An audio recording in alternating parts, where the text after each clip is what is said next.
प्रिय भक्तों, आप सबका स्वागत है। आज हमारा विषय है भगवान कल्कि और संसार, अर्थात भगवान कल्कि का संसार से क्या रिश्ता है, कौन सी लीला करते हैं, क्या है इसके पीछे। तो प्रिय भक्तों, आज ये जो विषय है ये बड़ा ही मजेदार है, मानव मात्र के लिए अवश्य जानने योग्य है। इसे जानकर जीवन सरल और सफल हो जाता है। मानव का मनचाहा उसे सरलता से मिल जाता है और जीवन धन्य धन्य हो, सार्थक हो जाता है। भक्तों, ऐसा हम इसलिए कह रहे हैं कि संसार लीला में भगवान स्वयं अपनी हिस्सेदारी निभाते हैं, आते हैं और हम लोगों की तरह का जीवन स्वयं जीते हैं, परिवार में अर्थात गृहस्थ आश्रम में। तो वो एक आदर्श उत्पन्न करते हैं और ये बताते हैं कि जिंदगी में तरह तरह की परिस्थितियां आती रहती हैं, उनसे निपटना पड़ता है, उनके पार जाना होता है। तो भक्तों, जिस तरह से भगवान उन समस्याओं का सामना करते हैं, उसी तरह से उनसे शिक्षा लेके हम भी बहुत कुछ समझ और कर सकते हैं।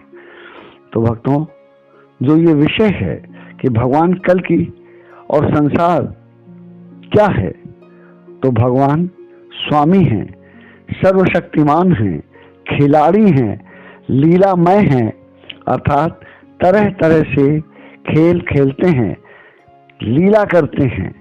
यही उनका काम है, मनोरंजन है एवं टाइम पास है। आप खुद ही सोचें कि क्या बिना काम के कोई व्यक्ति रह सकता है? टाइम पास का साधन हर एक के लिए आवश्यक है, जरूरी है। तो भगवान भी अगर कुछ नहीं करेंगे तो कैसे समय का सदुपयोग करेंगे या समय बिताएंगे? तो यही संसार को बनाते हैं, इसमें 84 लाख योनियों को उत्पन्न करते हैं और उन्हें जीवन रूपी खेल में डाल देते हैं और स्वयं उनका नियंत्रण कर अपने को भी इस कार्य में व्यस्त कर लेते हैं। प्रिय भक्तों, भगवान कलि को स्वयं भी संसार का खेल बहुत प्रिय है, तभी तो संसार के स्वामी होते हुए भी 84 लाख योनियों के प्राणियों को खिलाते हुए, नचाते हुए स्वयं को इससे दूर नहीं रख पाते। इसीलिए पूर्ण काम होते हुए भी स्वयं भी संसार लीला में लीन हो जाते हैं, अर्थात माता पिता, भाई बंधु, स्त्री पुत्र, शत्रु मित्र आदि के मध्य स्वयं को भूल खेल में मगन हो जाते हैं। तो भक्तों, इनके विषय में आपको कुछ जानकारियां देता हूं, ध्यान से सुने। इनका जन्म संभल ग्राम में हुआ था या आगे होगा। ये बातें हम इसलिए कह रहे हैं कि भगवान कल्कि अनगिनत बार जन्म ले चुके हैं और भविष्य में अनगिनत बार जन्म लेंगे। तो विगत कलयुग में प्रभु का जन्म हो चुका है और इस महायुग के कलयुग में जन्म होना शेष है। तो जब इनका जन्म होगा तो इनके पिता एक योग्य, ज्ञानी एवं चरित्रवान शुभ ब्राह्मण होंगे, जिनका नाम विष्णु यशा अर्थात भगवान विष्णु के यश को फैलाने वाले होंगे।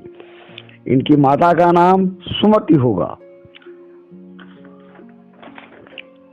इनके 3 भाई होंगे, अर्थात ये कुल 4 भाई होंगे स्वयं को मिला के, जिनमें से ये भगवान कल्कि सबसे छोटे होंगे। इनके अन्य भाइयों का पूर्ण प्रेम, सहयोग इन्हें प्राप्त होगा, अर्थात इस भयानक कलिकाल में भी इनका भरा पूरा परिवार सुमति के चलते अति आनंद में विहार करने वाला धन्य धन्य होगा। तभी कहा गया है कि जहाँ सुमति तहाँ संपत्ति नाना, जहाँ कुमति तहाँ विपत्ति निदाना। भक्तों, इस संसार सागर में विचारों की, भावों की, आनंद की, दुख की, आशा की, निराशा की, उत्थान की, पतन की, अनेकों सकारात्मक और नकारात्मक तरंगें अर्थात धाराएं इधर से उधर, उधर से इधर, चारों ओर वृत्ताकार प्रवाहित तो होती रहती हैं। और यही धाराएं पाप पुण्य, अच्छे बुरे आदि का कारण होती हैं और जिन्हें व्यक्ति अपने कर्मों के अनुसार आकर्षित कर बंधता है, खुलता है, सुखी होता है या दुखी होता है। तभी तो भगवान स्वयं भी कभी कलिनाश की लीला, कभी सतयुग के आरंभ की लीला, कभी माँ पद्मा के साथ प्रेम की लीला, कभी माँ रमा के साथ दूसरे विवाह की लीला करते रहते हैं। जैसे बच्चे रेत में बैठकर उसी रेत से तरह तरह की सामग्री, घर, गुफा, खिलौने आदि को बार बार बनाते, बिगाड़ते, खेल किया करते हैं, वैसे ही भगवान भी संसार रूपी मैदान में नाना प्रकार से संसार लीला किया करते हैं, जिसका गान या जिसकी कथा सुनकर मानव मात्र का हित अर्थात कल्याण होता है। तो भक्तों, इन लीलामय की, इनकी लीला शक्ति तथा माँ पद्मा और माँ रमा को प्रणाम कर इस प्रसंग को यहीं विश्राम देता हूँ। आगे की कथा फिर। धन्यवाद।